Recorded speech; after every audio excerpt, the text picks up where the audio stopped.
Economy mode ഇട്ട് first എടുക്കാം. അതിൽ കയറിയില്ല നമുക്ക് സ്പോർട്സ് മോഡ് ട്രൈ ചെയ്യാം. എന്തായാലും എക്കോണമി മോഡ് സ്റ്റാർട്ട് ചെയ്യാം.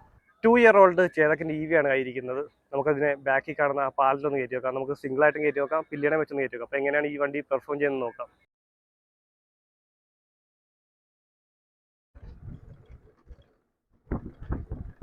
എക്കോ മോഡിൽ തന്നെ ഈ കയറ്റം സ്മൂത്തായിട്ട് കയറുന്നുണ്ട്. ഇനി ഈ എൻഡിൽ ജസ്റ്റ് ഒന്ന് സ്റ്റോപ്പ് ചെയ്യുവാണ്. അത് ജസ്റ്റ് എടുത്ത് നോക്കാം. ഇതും സ്മൂത്തായിട്ട് തന്നെ കയറുന്നുണ്ട് വണ്ടി.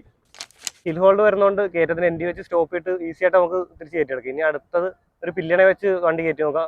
എക്കോണമി മോഡ് ഇട്ട് ഫസ്റ്റ് എടുക്കാം. അതിൽ കയറിയില്ല നമുക്ക് സ്പോർട്സ് മോഡ് ട്രൈ ചെയ്യാം. എന്തായാലും എക്കോണമി മോഡ് സ്റ്റാർട്ട് ചെയ്യാം. അപ്പോൾ എക്കോണമി മോഡിൽ പില്ലിയനെ വെച്ചുകൊണ്ട് കയറിക്കൊണ്ടിരിക്കുകയാണ്. ഇത് ഈസി ആയിട്ട് വണ്ടി കയറുന്നുണ്ട്. ഇത് അപ്പോൾ എൻ്റെ എത്തിയിരിക്കുകയാണ്. എൻഡിലൊന്ന് സ്റ്റോപ്പ് ചെയ്യാം.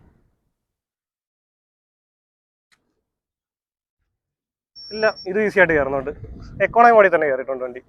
ഈ ചേതക്കിൻ്റെ EVയെ സംബന്ധിച്ച് കയറ്റം കയറുന്നത് അത്ര വലിയ പ്രശ്നമുള്ള കാര്യമല്ല. നേരെ വളരെ ഈസി ആയിട്ടാണ് കയറുന്നത്. സിംഗിളായിട്ട് കയറുമ്പോഴും നിർത്തിയെടുത്താണെങ്കിലും വണ്ടി വളരെ ഈസി ആയിട്ട് കയറും. പിന്നെ പില്ലിയനെ വെച്ചിട്ടാണെങ്കിലും അതും എക്കോ മോഡിൽ തന്നെയാണ് വണ്ടി വളരെ സിമ്പിളായിട്ട് കയറ്റത്തിൽ നിർത്തിയെടുക്കുമ്പോഴും പുറകോട്ട് പോലും അത് ഇറങ്ങത്തില്ല. നേരെ വണ്ടി ഈസി ആയിട്ട് കയറി വരും.